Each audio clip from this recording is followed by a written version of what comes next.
Hola a todos y todas. Vamos a comenzar con la clase 3 de medidas estadísticas, que corresponde a la unidad 1 de estadística descriptiva.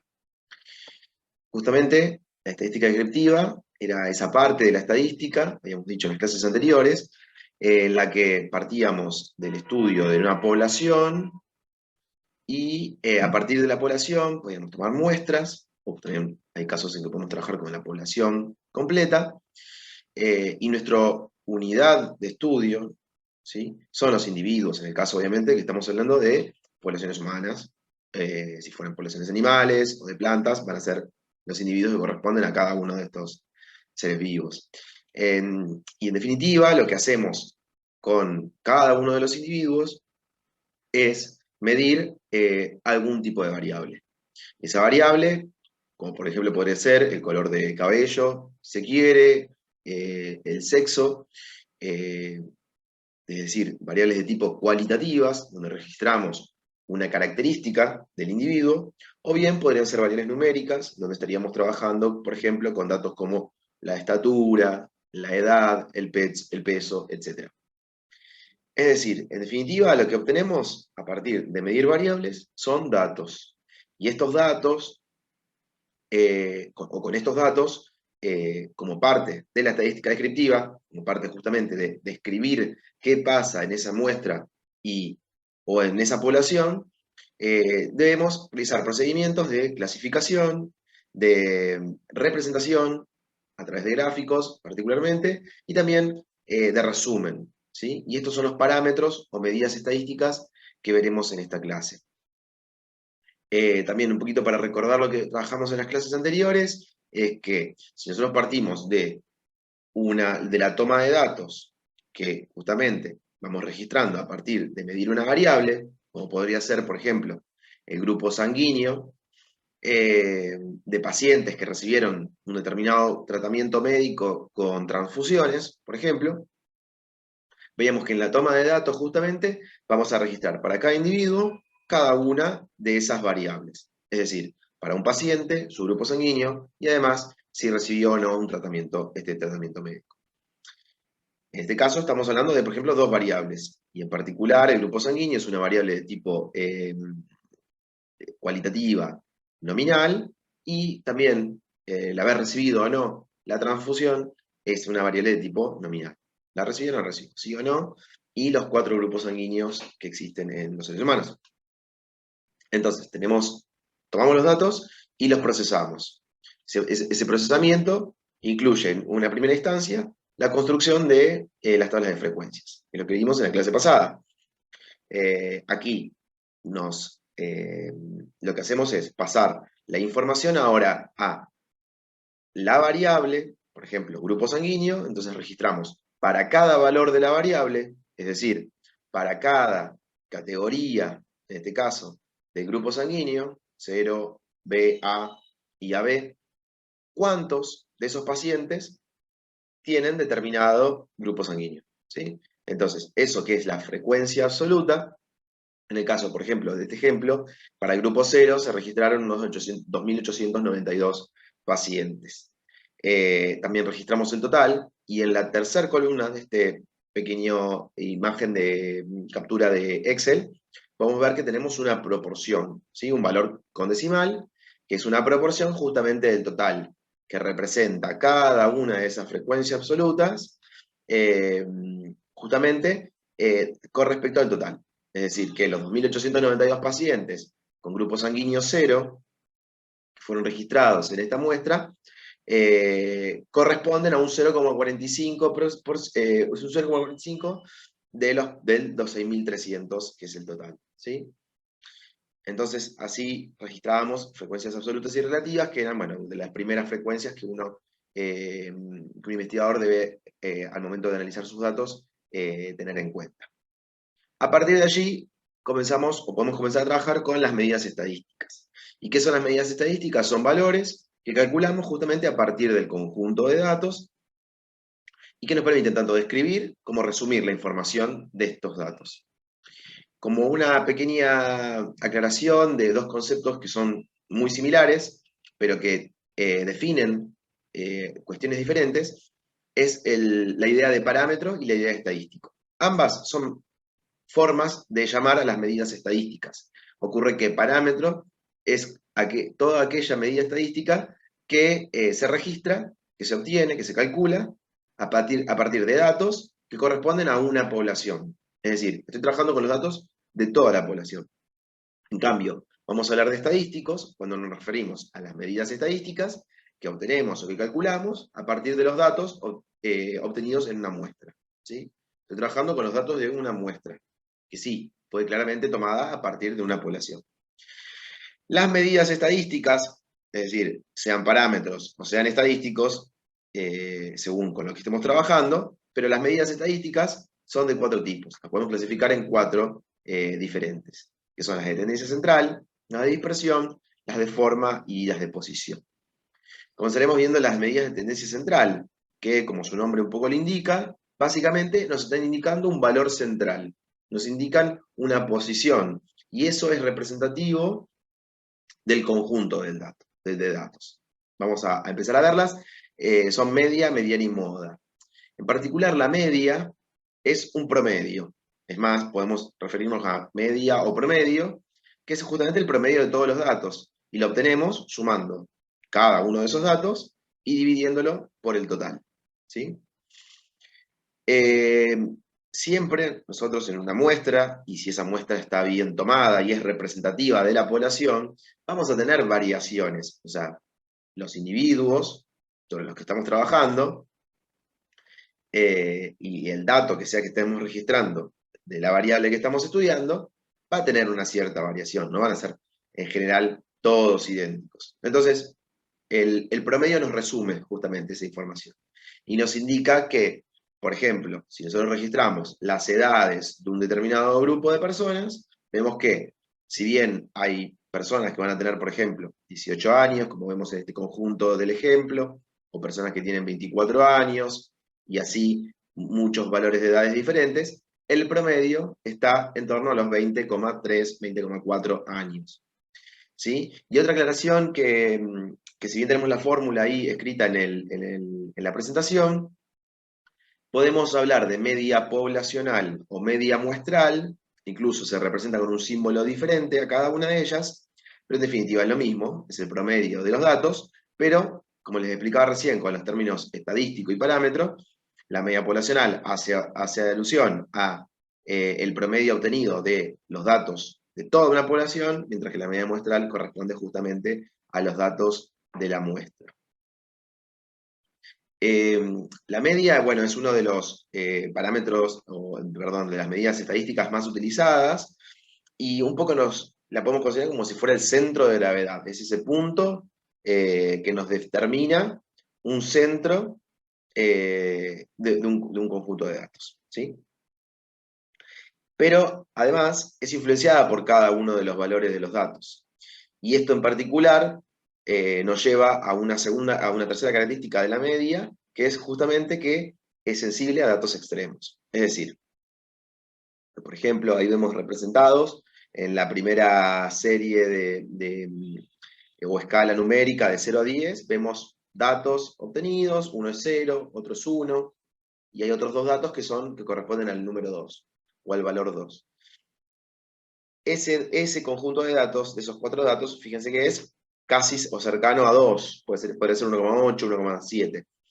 Mientras que, si nosotros tenemos esos mismos datos, pero tenemos un quinto dato que corresponde a 10, para un valor determinado de la variable, fíjense que la media inmediatamente se nos modifica, es mucho mayor y ahora es 3.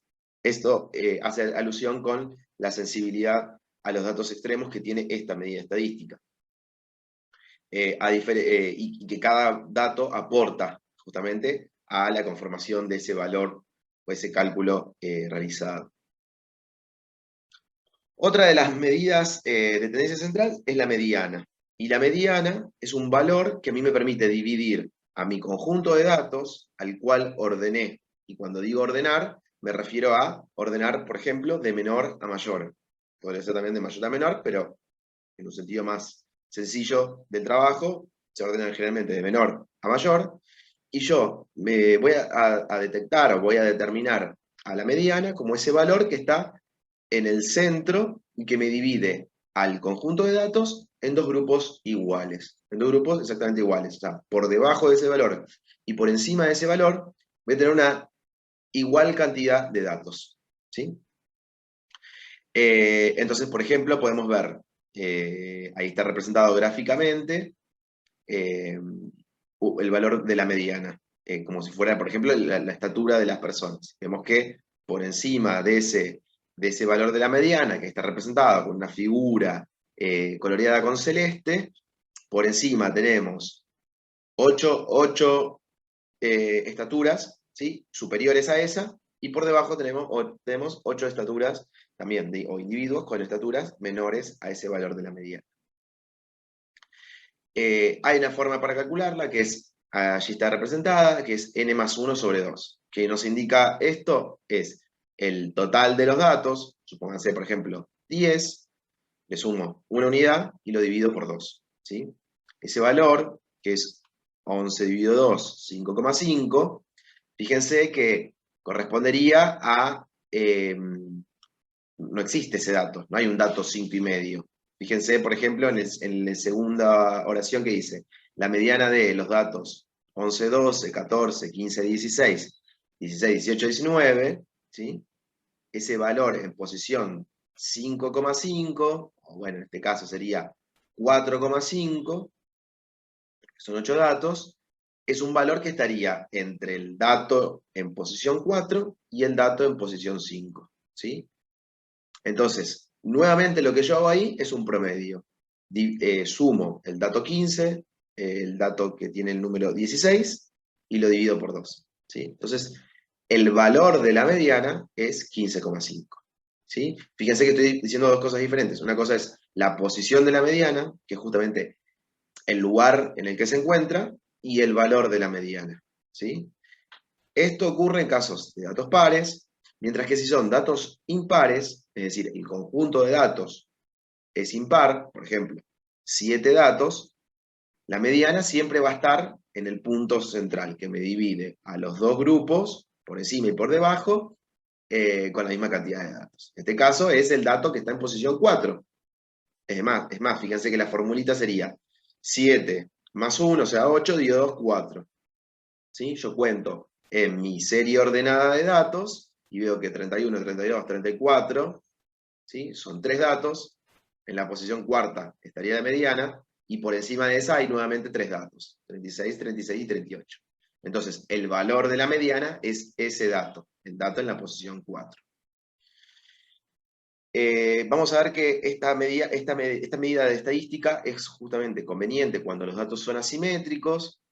Más adelante vamos a ver a qué corresponde la palabra simetría, y no es sensible a valores extremos, porque nos está indicando una posición. No importa si el último dato, por ejemplo, es 150, y los datos estaban en el orden del 30, o entre el 30 y el 40, ¿sí? No nos va a cambiar eso, porque estamos contando la posición que ocupa cada dato, a diferencia del promedio, en donde sí era sensible a datos extremos. La moda es la tercera medida de tendencia central que veremos, y es básicamente el dato que más se repite, o el valor de la variable más frecuente, ¿sí? Veremos o diremos que un conjunto de datos es unimodal justamente cuando vemos que uno de los valores de la variable es el que más se repite. Por ejemplo, en ese grupo de datos de 10 a 18, vemos que 15 es el valor que más se repite. Entonces es unimodal. Podríamos tener dos valores que más se repiten, por ejemplo, en el segundo grupo de datos, el 24 y el 26, ambos se repiten la misma cantidad de veces, entonces diremos que ese conjunto de datos es bimodal, y podría suceder que ninguno de los datos se repita más que otro. Entonces no hay una única moda, o ni dos modas, sino que diremos que es multimodal. Cabe destacar que, a diferencia de mediana y media, la moda es la única de las medidas de tendencia central que se puede utilizar cuando las variables son cualitativas. Por ejemplo, en este caso, por ejemplo, se registra el sexo binario de un grupo de personas. Entonces vemos que hay más mujeres que hombres en ese grupo de personas, entonces diremos la moda femenina. La moda es femenino, perdón. Y en el caso de las variables continuas, en ese caso, es el valor, la moda será el valor donde la distribución de frecuencias alcanza un máximo. Y ese máximo es relativo o absoluto. Bueno, entonces, como para cerrar la idea de medidas de tendencia central, veremos que nos dan mucha información, ¿sí? Nos dicen, bueno, el promedio estará en tal valor, o en el orden de tal determinado valor, o podemos decir que la mediana será un valor, por ejemplo, en ambos conjuntos de datos de 30, o bien que la moda, también en ambos conjuntos de datos, es 26, pero necesitamos saber más sobre estos datos, ¿sí? No solo dónde se agrupan o dónde se centran, ¿sí?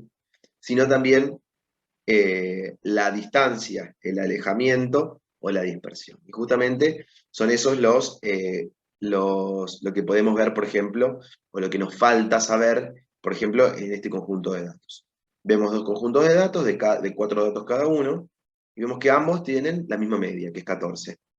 Pero los datos no son iguales, ¿sí? Si bien son similares, pero fíjense que incluso en el conjunto 1 tenemos un dato que es mucho mayor y que no está presente en el conjunto 2, ¿sí? Entonces, por eso tenemos las medidas de dispersión. La dispersión, justamente como les estaba diciendo, mide el grado de variabilidad, o de dispersión, o de alejamiento, como quieran pensarlo, entre los datos. Entonces veremos que, por ejemplo, hay más medidas de dispersión en comparación con las medidas de tendencia, ¿sí? Y tenemos el rango, la varianza, el desvío estándar y el coeficiente de variación. El rango, en particular, es la diferencia entre el valor máximo y el valor mínimo en mi conjunto de datos, ¿sí? Debo buscar el valor máximo, buscar el valor mínimo, hago la resta y obtengo el valor de rango. Cabe destacar que si yo tengo una unidad de medida, por ejemplo, metros de distancia, podría ser de edad, en años, podría ser la altura, y también serían en centímetros, o etcétera. Para mi variable, también el rango debo registrar o debo incorporar la unidad de medida, ¿sí? Esto porque a diferencia de otras medidas estadísticas, muchas veces son números que se calculan, pero que no tienen una unidad. Tenemos otra medida de dispersión que es el residuo. Y el residuo es la diferencia entre un dato y la media para ese conjunto de datos con el que estoy trabajando, ¿sí? Se representa como x sub i menos media. Y bueno, básicamente nos dice cuánto se aleja un dato o determinados datos con respecto a la media. Fíjense que ahí también tenemos graficados datos que corresponderían a valores entre 10 y 21, y la media está en 14. Bueno, básicamente los residuos van a ser, por ejemplo, 7 para el dato 21, es decir, el dato 21 y el dato 14, tiene un residuo de 7, una distancia de 7 entre ambos, o bien serán valores negativos de residuos, por ejemplo, si tengo en cuenta el dato 10 con respecto al dato 14, o al dato menos 3, que corresponde al dato 11 y la media 14, ¿sí? Y además, otra particularidad de los residuos es que si yo sumo todos los residuos, me da de un conjunto de datos, voy a obtener un valor que es igual a 0, que es lo que hemos representado allí también en el ejemplo. Hablamos de residuos porque también están relacionados con las otras dos medidas de dispersión que vienen a continuación, básicamente en la fórmula con la que se calculan la varianza, en este caso, que es, la definición técnica es el promedio de las desviaciones o residuos al cuadrado o elevadas al cuadrado de cada dato con respecto a su media, ¿sí? Y dividido el total de datos con el que estoy trabajando.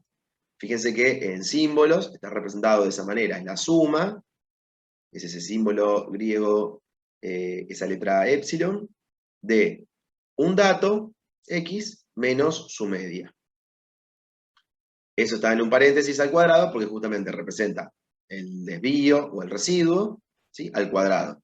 Y sumo todos los residuos.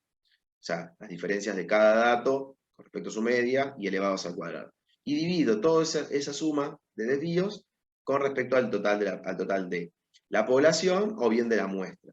Porque en este caso, al igual como les explicaba antes, en el caso de la media, la varianza se calcula también, o se representa también, en el caso de que esté trabajando con la población, los datos obtenidos de toda la población, o bien con los datos obtenidos de una muestra. ¿Sí? Y fíjense que a través de las fórmulas y los símbolos hay diferencias en la fórmula, en la forma que se representa. ¿Sí? ¿Qué vamos a tener en cuenta siempre que tengamos o obtengamos un valor de varianza?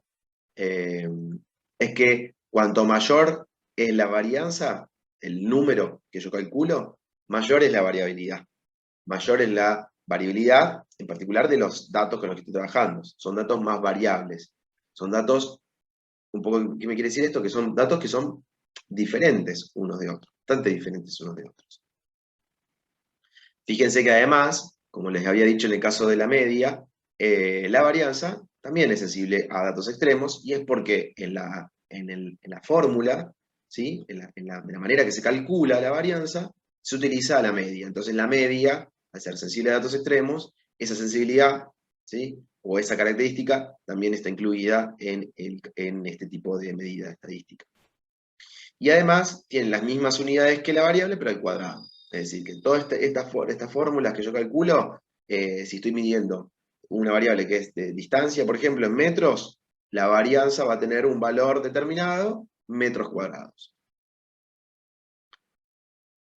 La otra medida de dispersión, estas son dos de las más usadas en términos estadísticos y en muchísimos trabajos de investigación, que es el desvío estándar. Y se dice que es el complemento de la media. Si la media es el centro aritmético, el desvío es el grado de dispersión de un conjunto de datos, que es lo que estamos siempre hablando. Las unidades son iguales que las de la variable, no hay ningún, si bien fíjense que en la fórmula hay una potenciación, o sea, se eleva al residuo al cuadrado, pero al aplicar la raíz cuadrada,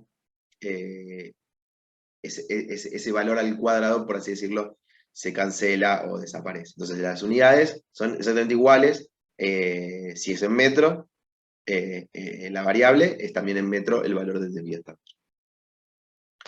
Y también, al igual como indiqué en el caso de la varianza, cuanto mayor es la variabilidad, ¿sí? El desvío estándar también es un valor mayor. Ahora vamos a ver en la práctica. Fíjense que además que la fórmula, matemáticamente hablando, se expresa de manera diferente, en símbolos, si estoy trabajando con la población a que si estoy trabajando con la muestra. Veamos un simple ejemplo, donde tenemos dos conjuntos de datos, de 4 datos cada uno, ¿sí? Que tienen la misma media, 14, y que al calcular el desvío estándar, estos desvíos estándares son diferentes entre sí. ¿Sí? Fíjense que la forma del cálculo corresponde a el residuo al cuadrado, es decir, la diferencia o la resta entre un valor y su media. En este caso, por ejemplo, para el conjunto 1, el dato 1, que es 21, menos la media, que es 14, ¿sí? Y eso elevado al cuadrado. ¿Sí? Entonces, un residuo al cuadrado, más el residuo del dato siguiente al cuadrado, más el residuo del dato siguiente al cuadrado, y así con el último. De esta manera, obtengo un valor final de 74, que si aplico la fórmula completa, en donde tengo en cuenta el total de datos, que es 4, y como en este caso es una muestra, es 4 menos 1, en definitiva, la resolución de esa raíz cuadrada me da 4,97. Tiene unidades, dijimos. Entonces, si en este caso, esto por ejemplo fueran metros, porque es la distancia recorrida por algún dispositivo, por ejemplo, móvil, entonces serían un desvío estándar de 4,97 metros, por ejemplo. ¿Sí? Bueno, imagínense que el mismo cálculo se hizo con el conjunto 2 y obtengo un desvío estándar de 2,16. Acabo de decir que una de las características importantes del desvío estándar, también similar con la varianza, es que cuanto mayor es el valor del desvío estándar, bien de la varianza, mayor es la variabilidad de ese grupo de datos. Entonces, en este caso, en el conjunto 1, yo voy a decir que un desvío estándar de 4,97, ¿sí? Me está indicando una mayor variabilidad de los datos de ese conjunto de datos en comparación con el conjunto 2, que tiene un valor más pequeñito, ¿sí? Esto es evidente porque si veo los dos conjuntos de datos, ¿sí? Si yo tengo en cuenta una media de 14 y veo que los valores son cercanos a ese numerito, pero en particular en el conjunto 1 tengo un valor que es bastante más alejado, ¿sí? Que es 21. Entonces, eso me da idea, o el desvío estándar, perdón, me da idea de justamente de que hay algo en mi conjunto de datos que me muestra mayor variabilidad, mayores diferencias entre unos datos y otros.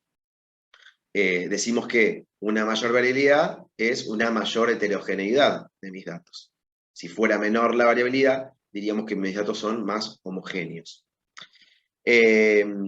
Además, pensemos que esto también tiene que ver, o hay una relación con el tamaño de mi conjunto de datos. Fíjense que si, por ejemplo, yo tuviera estos dos conjuntos de datos, quiero hacer una comparación, quiero pensar, bueno, a ver, mi conjunto de datos 1 y mi conjunto de datos 2, pero si mi conjunto de datos fueran, por ejemplo, no, perdón, si mi conjunto 1 fuera un conjunto de datos mucho mayor. En vez de tener 4 datos, tuviera, por ejemplo, 140 datos. Pero el desvío estándar es el mismo, es 4,97. Si yo veo ese conjunto de datos y lo comparo con el conjunto de datos 2, entonces, ¿puedo decir que el conjunto de datos 2 tiene mayor o menor dispersión que mi conjunto 1? ¿Sí? Y ahí vemos que hay un efecto del tamaño de la muestra, ¿sí? Una muestra, si yo tengo un desvío estándar grande, pero mi tamaño de muestra es mucho más grande, ¿sí? No necesariamente ese desvío estándar me está indicando mayor variabilidad, ¿sí? Debo tener en cuenta, justamente para la comparación, el tamaño de las muestras, ¿sí? En este caso, como son 4 datos en cada conjunto de datos, es una comparación factible de hacer. Pero si tuviera una muestra extremadamente más grande que la otra, ¿sí? El desvío estándar no necesariamente me estaría diciendo todo con respecto a cómo se comportan o cómo son esos datos. Habíamos dicho también que otra medida de dispersión es el coeficiente de variación. Este coeficiente de variación eh, relaciona media y desvío estándar y permite comparar, ¿sí? Cuánto se dispersan distintos grupos de datos, que era un poco lo que les comentaba recién. Entonces, una medida de dispersión, una medida de la dispersión es una medida de dispersión de los datos relativa al orden de magnitud que estos presentan, ¿sí? Entonces, por ejemplo, para el dato 1, que habíamos dicho, el desvío estándar era 4,97 metros y la medida era 14. Entonces, el coeficiente de variación es de 0,35 metros. Muchas veces el coeficiente de variación lo expresamos en porcentajes. O sea, hacemos a ese cociente por 100, ¿sí? Y me da, en este caso, un 35%. Un 35% es la variación que tiene el primer conjunto de datos. Si hacemos el cálculo con el grupo 2, vamos a tener, era 2,16, perdón, dividido 14, nos va a dar un coeficiente de variación menor, ¿sí? Entonces, así podemos hacer una comparación más, si se quiere, más honesta o más confiable entre dos conjuntos de datos.